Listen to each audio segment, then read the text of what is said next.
in a trance of otherworldly happiness, appreciating his fumbling brand new attempts to try to play the mridanga drum. And he writes in his memoir, when I saw that, I realized that he is a very great master because, as I was saying, he knows the full gamut of what the teaching leads to and has complete enthusiasm. So just like we chant the Hare Krishna Maha Mantra, because it is the sound incarnation of God. Kali Kalir Dharm, Nam-Rup Avatar. And probably give the example. Try chanting Coca-Cola, Coca-Cola. After like 30 seconds, you're going to be disgusted. But when you chant Hare Krishna, you get newer and newer enthusiasm to the point where you never want to stop. And ultimately, one of the highest vanguards of the movement of Lord Chaitanya, Gaudiya Vaishnava movement, is to establish the 24-hour non-stop chanting of Hare Krishna in our temples. Actually, Prabhupada wanted that instituted in every single temple. Every temple.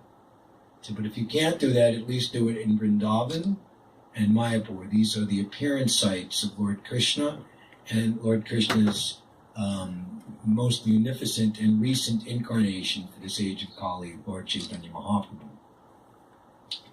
And then ultimately, our individual perfection is accomplished by advancing our absorption and actual awakened transcendental relish. That word is called ruchi, or taste. Like sometimes people say, "Hey, why are you doing that? Why are you doing this? Why are you dressed like this? What are you doing this?"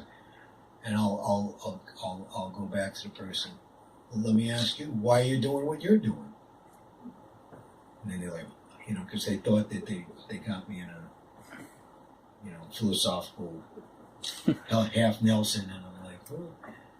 I said, and then I say, well, I hope you're doing what you're doing because you like doing it. So that's your answer. I'm doing this because I like to do it.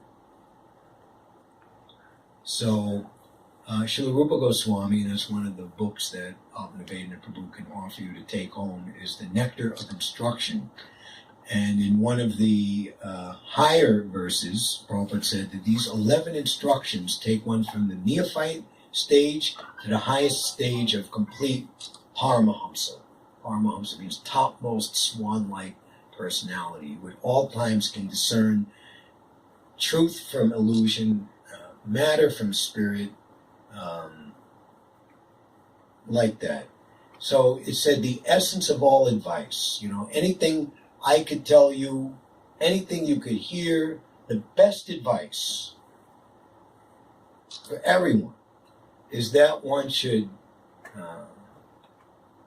utilize one's full time, 24 hours a day, is the ultimate thing to aspire for, in nicely hearing and chanting Lord Krishna's divine name, fame, form, qualities, and eternal pastimes, which are the original, from which everyone else's name, fame, form, qualities, pastimes is simply a emanation.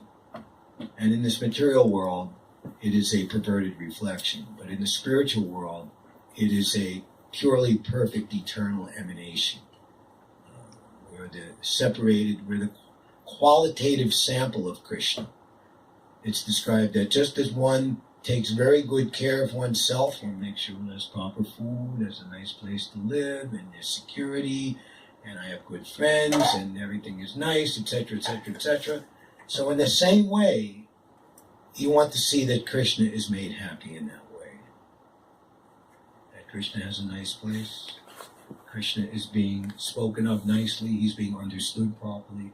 You're bringing people to him. Krishna loves to have more and more people enter into a loving relationship with him. It's like we feel lonely if we don't have enough friends. So we are, that same feelings that we have for that, or the needs for happiness as a person, originate in Krishna. Otherwise, it's described the definition of Krishna, the absolute truth, that from which everything and everyone emanates, the origin, Adi Purusha. So, by doing that,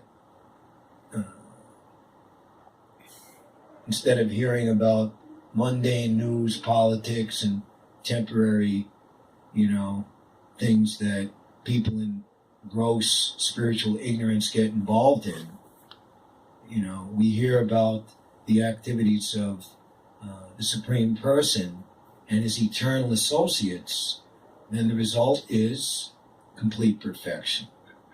So by the more we practice that is sadhana bhakti, devotional service in practice and perfection are in and of themselves the same, but sadhana bhakti is the stage where it hasn't fully matured. Krishna Siddha Nitya Prema is love of Godhead, and our eternal relationship with Krishna is there in everyone's heart, and it's there in our heart. And the process of sadhana bhakti is the process directly given by the Lord himself, how to awaken that dormant love of Godhead. So those who follow this imperishable path, they are guaranteed perfection simply by sincerely trying. So then Rupa Goswami goes on to say, by doing this, one will gradually engage one's tongue, mind, and intelligence, and by this, one will live in Goloka Vrindavan Dham, which is the supreme abode, the Param Dham. In the verse we were saying, Ante Kala, what is it? You just chanted it. One who remembers me, my nature, at the time of quitting his body. And this is the ultimate final exam. At the time of death, Krishna says in the Bhagavad-gita, I am death. So if you're always worshiping the beautiful, one should meditate on Krishna, the beautiful bluish boy with peacock feather in his hair, who plays a flute, who always revels in pastimes of love. Loving Krishna is the perfection of all desire. The most desired form of intimacy is perfected in our Sambandha, our Krishna Sambandha. So if you've lived your entire life like that, then death is like the final beatitude. Krishna takes you in his embrace, and painlessly, with no fear or anxiety, like lightning flashes and immediately there's illumination, you're in your spiritual body, back home, back to Godhead. That is death for the devotee. Now those who say, there is no, which we're going to hear about, I'm always giving, this is a short verse in purport, so I'm giving a longer preamble. Preamble longer than the class, right? So Prabhupada would say, okay, there is no God, or worse, I'm God. And some people come with this crazy idea, you worship me, they exploit people or, whatever, and they become like some type of tyrant and create like a world war and enslave people and exterminate people. Horrible, So for them, there is no God. Then at the time of death, that is your God realization. Because your control over others, your political influence, your money, your so-called perverted relationships, illicit sex and all these things, all taken away, finished. And where you're going next, you have no idea. And you have absolutely no control over it. That is God for the atheist. So it once achieves my nature, so we're practicing. We know where we're going. Just like we're all here now, we all came from a different direction, and when this program is naturally concluded, we all know exactly where we're going, and we know how to get there. No anxiety. Now we even have a smartphone to say that if the F train's not running down from here, we have to go to West 4th Street or hire a Uber or something, whatever you're going to do. All right, I'm going to, But imagine that I don't know who I am. I don't know how I got here. I don't know where I'm going. I don't know how to get there. Well, maybe there's an extra cardboard box. You can sleep in the little alcove here, on the street or something. That is being without knowledge of your spiritual identity. It's called being lost in the material world. Just following the will-o'-the-wisp of so-called temporary gratification of the senses and not understanding how you're preparing yourself for the next life, for the next material body. This material body that we have right now is a result of our activities, good and bad, and the desires that we cultivated previously. But when one takes to devotional life, to service to Krishna, all of that karma, combinedly, however it all weighs out, good, bad, in the middle, is all wiped clean.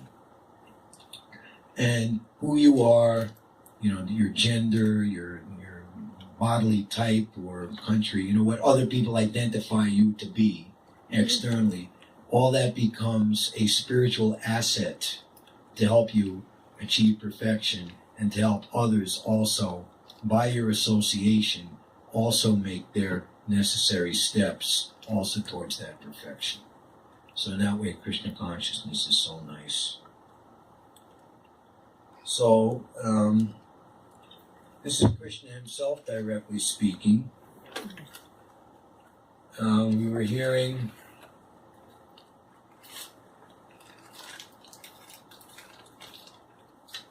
for those of you who have not been here before, we'll look at just a few verses here. Verse 17. This is describing the atheist and one envious of God, self-complacent and always impudent, deluded by wealth and false prestige. Right? Certain leading people in the world, because they have so much money, they think that they're so great and that they have the right to do anything they want. They sometimes proudly perform sacrifices in name only. Like, I'm doing so much to exploit, but I'll make like a such and such foundation with my name on it, and it shows that I'm like throwing a few scraps to some poor people somewhere, so people think, okay, I'm a good guy, like, we give 0.5% of our income once every 2 months to, this, but where's the money going all the rest of the time,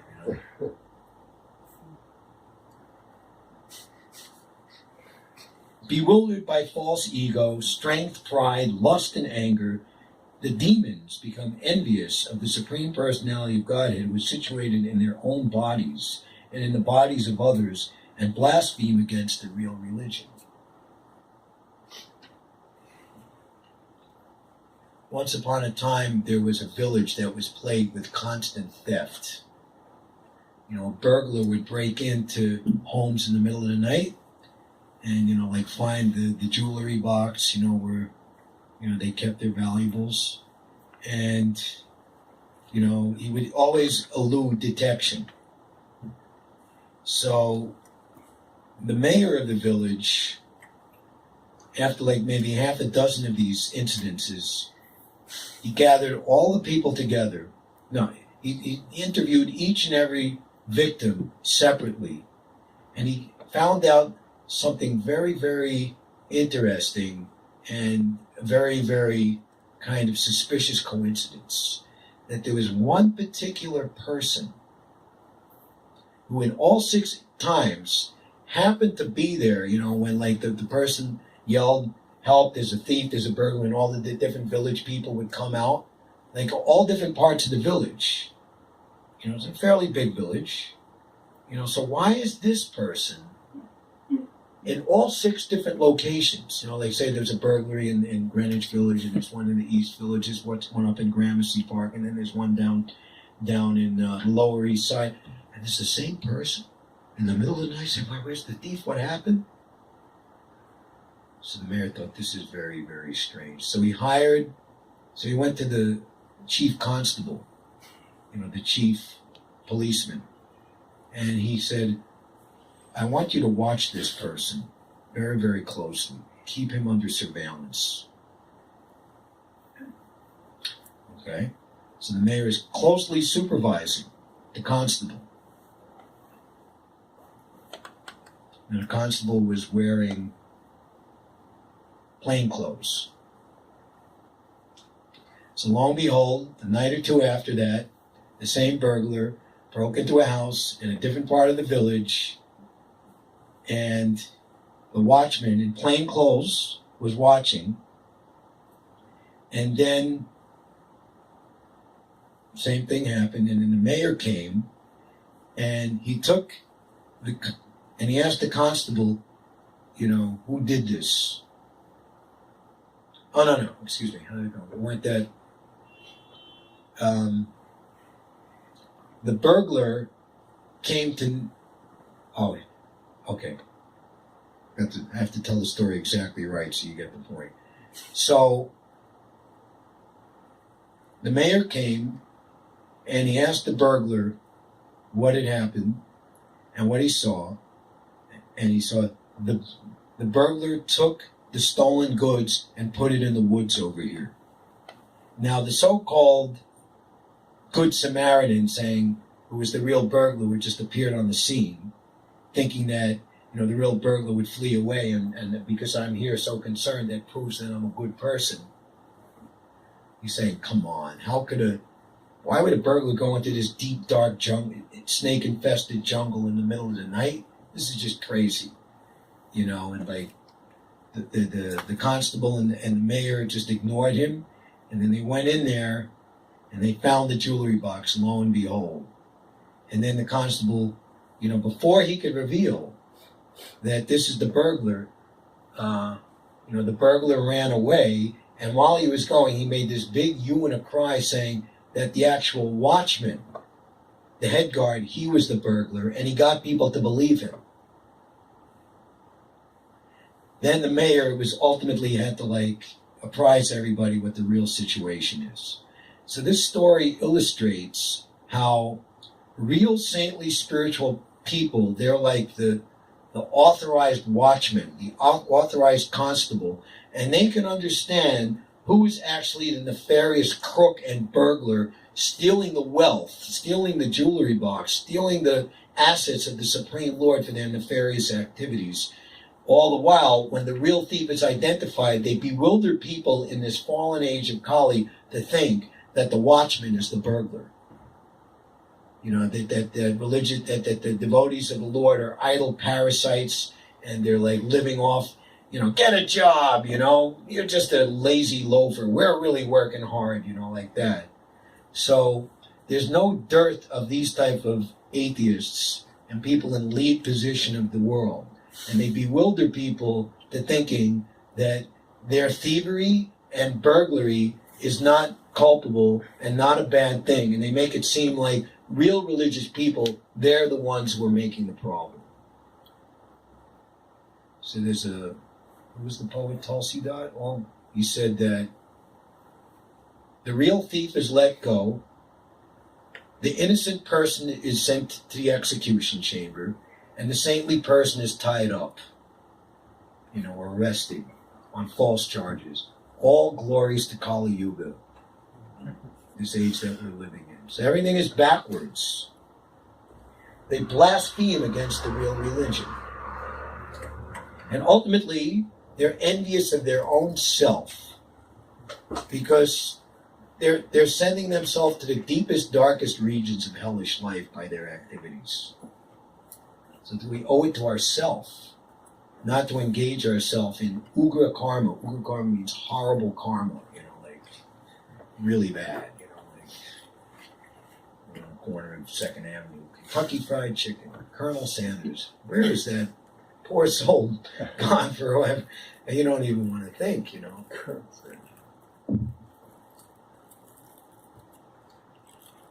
This is caused by his so-called prestige and accumulation of wealth and strength.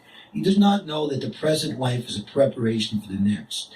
Not knowing this, he is actually envious of his own self as well of others. He commits violence on other bodies and on his own. He does not care for the supreme control of the personality of Godhead because he has no knowledge. Who here has raised children? Raise their hand. Did you ever have to tell your children when did they start standing up and walking? It's like 18 months? Mm-hmm. Don't touch the stove, or you have to make sure that they don't touch it, because it's going to burn them. It's very important education. So, people stumbling around this material world without knowledge of what is binding and what is liberating are just like little children like that touching fire. So just like as compassionate parents, we want to make sure that the child doesn't touch fire. So someone in a position of knowledge, when he sees people lost in ignorance, and especially, they had the Occupy Wall Street movement a few years ago, and the main slogan was, "We are the 99%. In other words, there's 1% who's actively plotting ominous designs. So that's actually the fact. Even Prabhupada said he gave the number 5%. When we're hearing about the demoniac and their nefarious plans, 5%. 95% or more, innocent. Just being misled by this nonsensical propaganda. So therefore, even we get a little knowledge, not very even elevated, our process, as we've learned from our predecessor spiritual teachers, is to immediately use whatever knowledge you have to give it to others. In the material world, 1 minus 1 is 0. If I give you, you have and I don't have. But on the spiritual platform, 1 minus 1 is 1 for you and 2 for me. Because the more you give, the more you get. And it's described that a Brahmin or a spiritual person who has received knowledge but doesn't give it out is just like a cracked pot in which all the valuable liquid drips out. And we see that is the fall down of India, which ultimately led to the creation of how the Muslim religion became so able to prominent there, is that those who consider themselves born Brahmins, which is not at all in accord with the Shastra, being spiritually qualified, anyone can be. It doesn't matter what your birth was. It's a question of sincerity and qualification. So those who were considered in a lower Varna felt so much subjugated and treated improperly by these people that they just joined another religion and started to hate, the Brahmin and the so-called whole of what you call Hinduism. And then you have like these big fights that have been going on for thousands of years.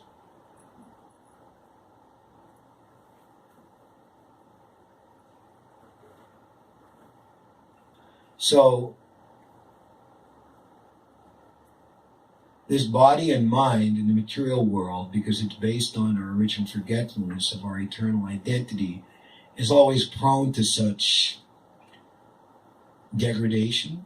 So we have to make a very concerted effort, just like if one becomes like addicted to overeating or some bad habit, to stop that and reverse it to do the right thing, eat a proper diet, or so long you've taken bad company, bad association, and they've run you to ruin. You have to give up that association and take new association. So in the beginning, that might be difficult because we're breaking a long standing habit. So the taking part in the distribution of knowledge is the most powerful process to break old habits and establish new beneficial ones. In regards to controlling the unbridled mind and senses, which are always prone to illusion in this material world, Srila Prabhupada has remarked, the best way to overcome this is to always be thinking how to spread Krishna consciousness. Best method. There's a verse in the 8th canto of the Srimad Bhagavatam which says, saintly persons almost always accept voluntarily various types of austerity and even what we consider on material platforms suffering. For one who's taking part in compassionate distribution of Krishna consciousness, there's no question of suffering, even if it seems so from our point of view. I guess the most poignant example and most well known is the crucifixion of Jesus Christ. Such a horrible situation. Who could bear it? What is that they say? That there's no love a man can show than to give his life for his fellow man. It's ultimately for God's pleasure, one can do anything for the upliftment of the fallen. And that is part and parcel of the highest type of affection that can be possibly exchanged between the Supreme Lord and his pure devotee. So that verse says, almost always accept voluntary suffering for the sake of the upliftment of the fallen conditioned souls. Such activity constitutes the highest method of worship of the Supreme Lord who lives in everyone's heart. So, doing like this, in a sense, is a declaration of war against this demoniac propaganda and those who are standing up for it. They don't like it because they want to our advantage. They're so foolish in their ignorance, they don't understand just how potent and powerful is purity of purpose. Prabhupada said, purity is the force. When we say, an ounce of faith is worth more than tons of faithlessness. So they don't understand these just a bunch of religious fanatics, and we got our big buildings, and we got our huge amount of money, and who are these people?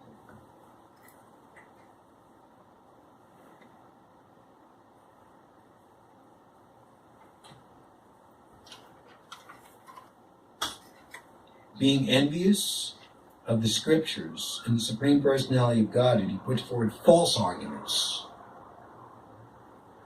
We all came from chimpanzees, Darwin's theory of evolution, or there was a Big Bang, and there was no personal God in control.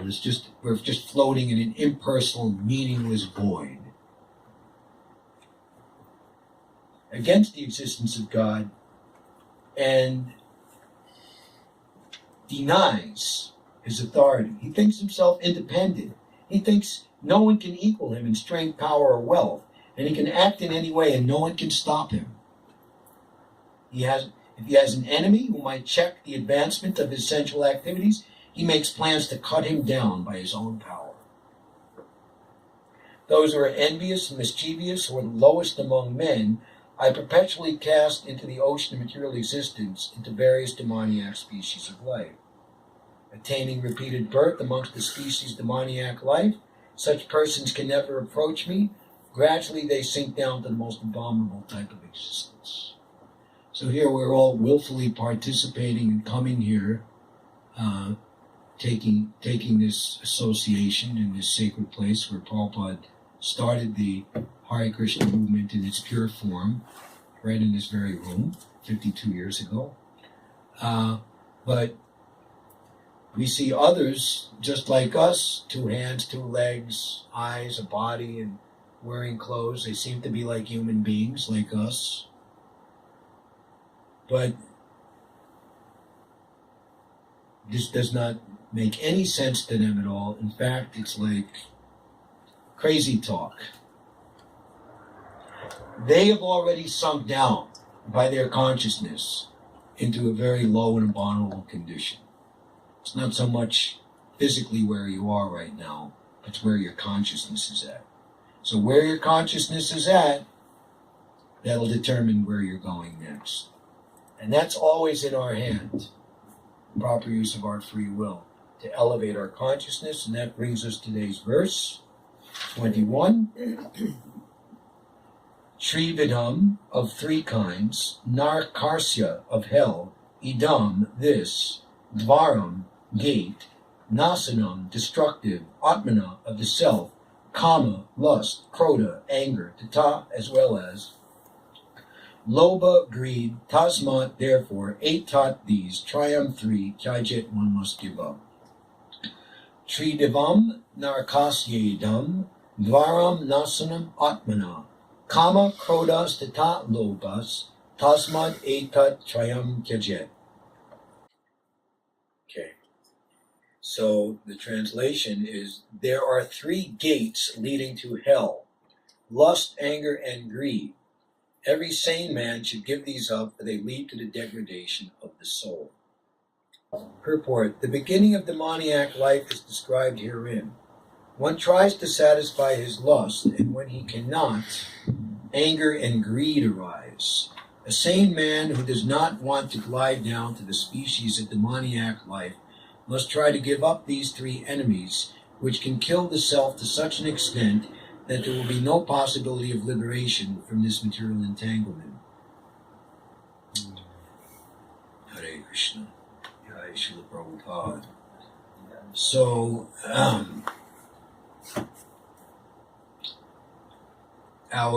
it's described that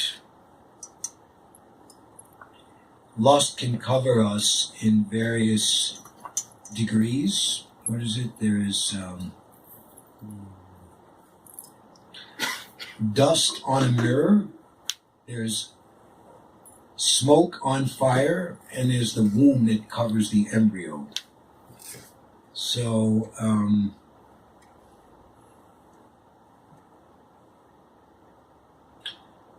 smoke on fire is the least contaminating.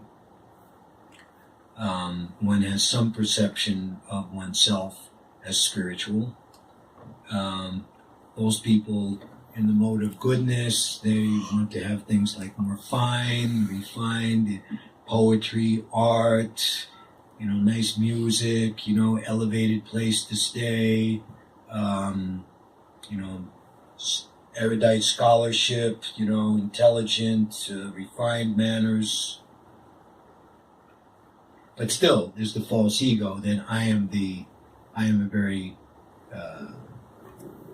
elevated and high-grade person because of living like this or enjoying like this. Then dust covering the mirror. You can not really see your reflection. This is likened unto the mode of passion, and one is identifying with the urges of the senses as primary. Tongue, belly, genitals. If it feels good, do it. One has a passion for honor and prestige, just kind of loud or just kind of like fast music and, anyway, you get the idea. Then, as the womb covers the embryo, this is a stage of helplessness, complete darkness. This is the mode of ignorance. Just everything that one does, if one does anything at all, overcoming sleep and lethargy and complacency, one is like always doing destructive things.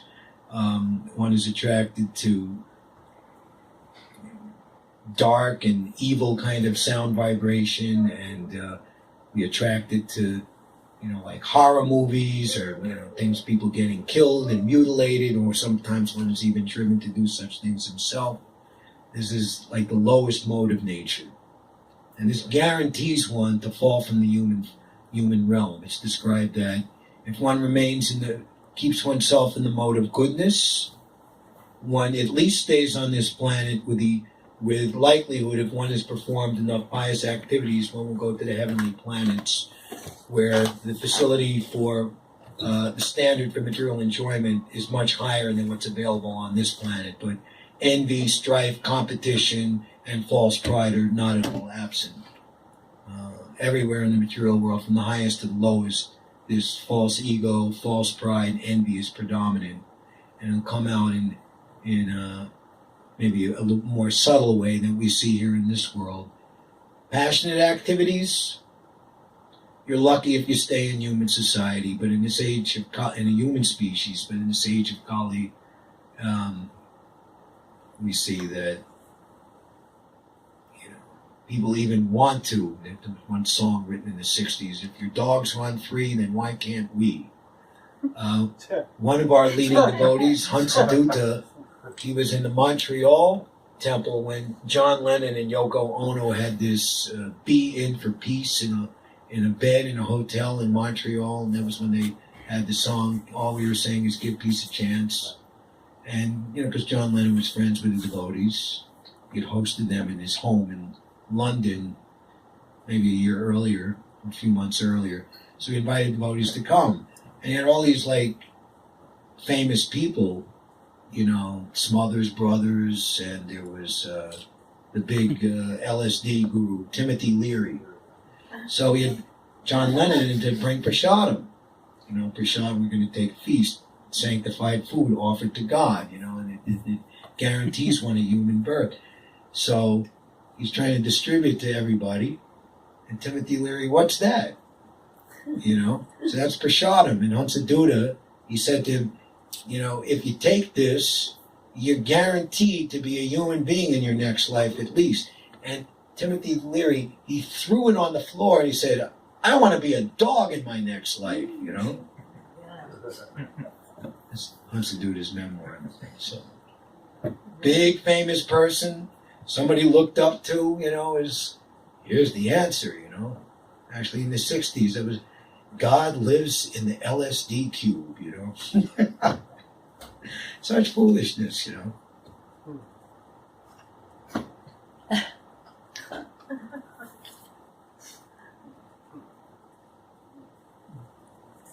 The beginning of demoniac life is described herein.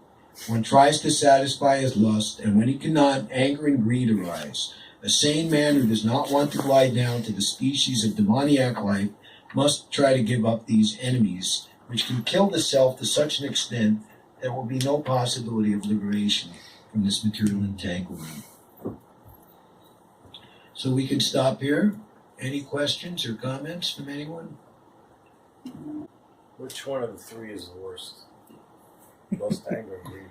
Well, lust is as we were hearing, when lust is unsatisfied, then anger and greed arise. So lust is the primary, first one to control. Because if you've controlled lust, then you won't become angry, you won't become greedy, you'll be satisfied. And it's described by Narottam Das Thakur, lust is the perversion of our original spiritual desire. When we awaken knowledge of our relationship with Krishna and the pleasure in bhakti, in pleasing Krishna, then our desire to please Krishna, it transfigures our lust into spiritual desire, which in its highest and most perfected stages becomes prema bhakti, or unalloyed love of God. And it's like taking medicine. Proper dosage, proper amount, and proper frequency. Like in India, you can go to the pharmacy and you can buy any amount of drugs, practically, just for the asking. It's like, oh my God, it's like people who buy like narcotics and stuff, it's like... Whereas here, you just get, what you can get is over the counter. It's practically useless most of the time. You have to get a doctor and it's going to give you a prescription and get hooked up to the system and so much money. You have to have health insurance and blah, blah, blah, blah, blah. And the doctors in the pharmaceutical industry are raking in the money, But anyway, if you have to take a strong enough dose and frequent enough to to address the disease and begin to combat it and subdue it so that real health can resurface again, then one has to follow the instruction of the bona fide physician or acharya, spiritual master, who knows how to administer and instruct us on how to take the medicine. So if we just wanted to, like people, they want to have their spiritual life or their religion. I'll go on Sunday, or I'll once a year at Christmas time or something, or even confession. I did all this all week, and now I confess, and now I'm clean, and I go out again. It's meaningless. It's described that an elephant, a very strong animal, but his brain is not commensurate with his size and strength. He takes a very nice bath in the river, very clean. And then when he comes onto the shore, he uses his trunk and picks up all kinds of dust and dirt and throws it all over himself. So what was the meaning of the elephant's bath? So yes, okay, I believe in God, and I do some token thing, but my real life is lust, greed, and just all types of sense gratification. So we are trying to make our so-called religious experience. This knowledge is the king of education, the most secret of all secrets, because it gives direct perception of the self by realization. Therefore, it is the perfection of religion, real religion. Religion without philosophical understanding of one's relationship with God is simply sentiment. Srila Prabhupada's spiritual master said, religion without philosophy is sentiment, and philosophy or science without religion is just useless mental speculation, which leads nowhere, to no conclusion. So, understanding that Krishna consciousness is our real happiness, we arrange our life that we're doing it all the time as our real and only true source of happiness. Then, the original lust, or prema, comes to the surface, and material lust is vanquished altogether. And on that stage, one can walk this world fearlessly, situated in proper transcendental knowledge, without the least fear of falling back down into material conception of life. This we shall work very hard for, and it's indeed possible by following those who've already achieved that position. Hare Krishna. Anything else? Questions or comments for Rama Raya Prabhu from anyone here? So lust is an inherent condition of the human being, and rather than repressing, when you say controlling lust, you're not meaning repressing, because the more you repress, the more it grows, So you mean transforming through spirituality, We use the word transfiguring. Right. In other words, lust is our original desire for pure activities and pure love in the spiritual world. It's just like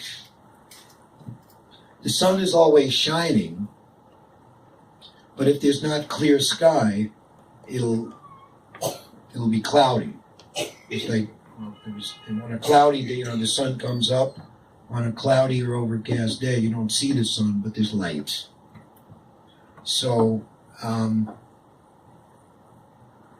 we say we're sentient beings, and desire is the concomitant factor of the soul, as I was saying earlier, as Krishna is a person. Because Krishna is a person, we're all persons, and Krishna's desire, actually, the activities of here, this is Radha and Krishna, this is the Adi Ras, or the original conjugal romantic love of Godhead. And understanding that in truth and in purity is the ultimate goal of all transcendentalists, and that means to completely conquer over lustful attraction of male and female bodies in this material world. This is why celibacy, abstinence, controlling and regulating sex activities, ultimately only for giving birth to a child that will be taken full responsibility for to achieve God consciousness and self-realization. Can you imagine what a rare, rare opportunity that is to be born to such parents?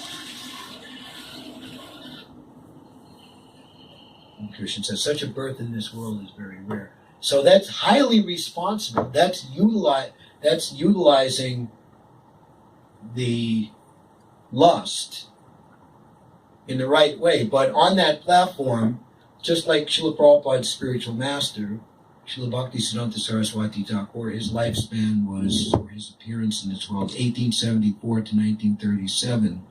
His father, Bhaktivinoda Thakur, was a very great liberated devotee, and he was trying to spread Krishna consciousness in British-controlled India in the late 19th century. And anyway, we won't get into too much detail, but he had a really hard way of it, you know. The British had created this, you know, the white man is, you know, in Christianity, and the brown man, and the, you know, the apartheid and prejudice, you know. So he said, he prayed to the Lord, he said, your teachings have much depreciated and become obscured and like misinterpreted by various bogus and unauthorized persons, so much so that good and intelligent people don't really understand what real Krishna consciousness is. You please send someone from your personal staff to help me.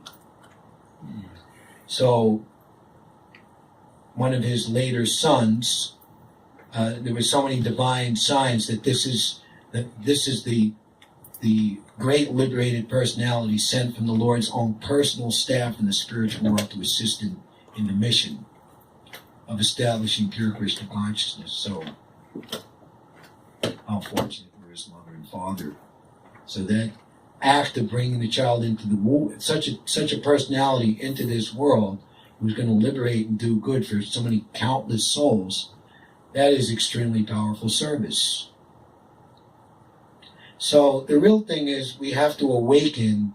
Just like people, they want lustful gratification, but this is just simply an illusion. It's just simply a mental idea. There's no substance to it. And it leaves you unsatisfied. Lust is that I try to get it, I didn't get it, I have to try to get it some more. And I didn't do it again. Like gamblers, you know, I didn't get it, like I gotta keep going, I gotta keep going. Never satisfies, never. It's like fire. You can put an unlimited supply of fuel in the fire, but the fire will keep burning. Give me more, give me more, give me more. So that's why lust is so degrading. It just completely destroys you. Because it's the opposite of prema. The more you please Krishna, the more you want to give. Which one? Everyone.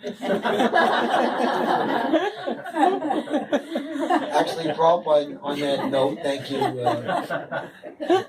Mr. Merriam-Webster or whatever. He said, what is the symptom of one who really loves God? In other words, one is like transfigured his lust to the most exalted love, is that he wants his Lord's name and fame spread like wildfire all over this universe, but to speak of this world, all over the universe. So we're not meant to kill desire, we're meant to repose it in its proper place and bring it to the highest heights of desire.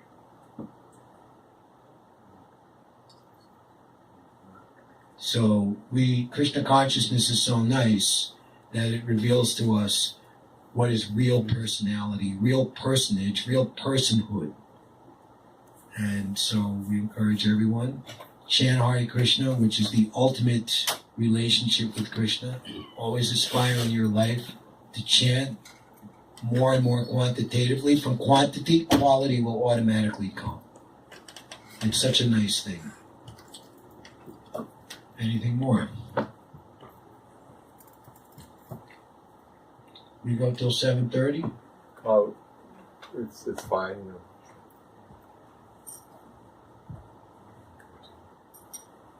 All right, I don't see any more hands, so we can say thank you very much.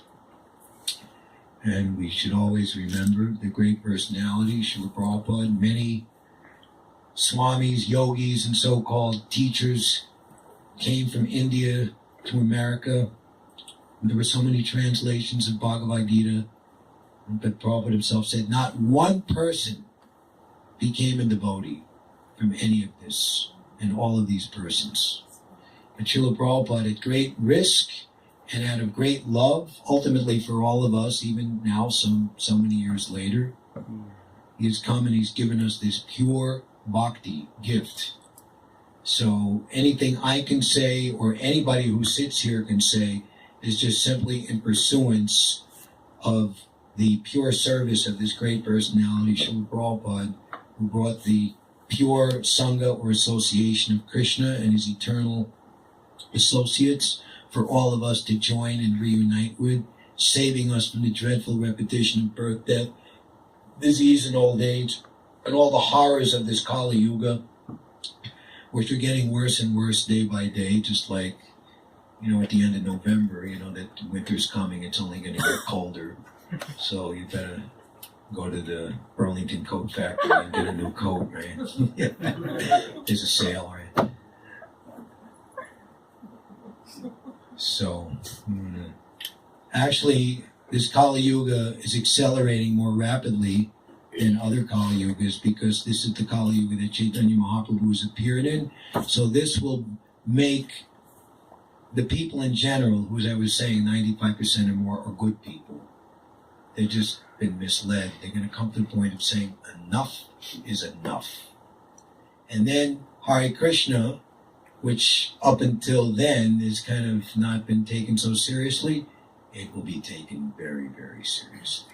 And Krishna consciousness will be the predominant spiritual force on this planet for the next 10,000 years. I remember a little taste of that when the Twin Towers came down and devotees were doing Kirtan in Union Square Park. And it was like, come chant and pray, and so many people sat down, business suited gents and all kinds of things.